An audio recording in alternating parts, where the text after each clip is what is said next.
Ready करतात की नाही.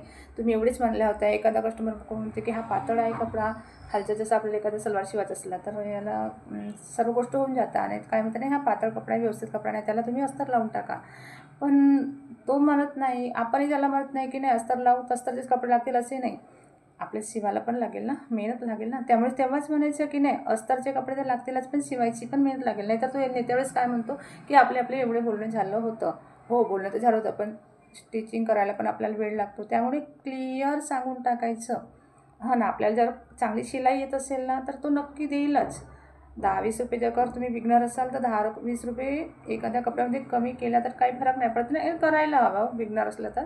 कसं त्यामुळे आपले कस्टमर पडदी उठतील आणि आपल्याला जास्त व्यवस्थित शिलाई येत असेल तर नक्की तो देईल. यामुळे कसं सांगायचं की तुम्हाला एवढे कपडे येतील, येत्या वेळेस तुम्ही पैसे घेऊन जा आणि कपडे घेऊन जा आणि कपडे वेळेवर द्या. त्यामुळे कसं तो येत्या वेळेस नाही का नक्की पैसे घेऊन येईल.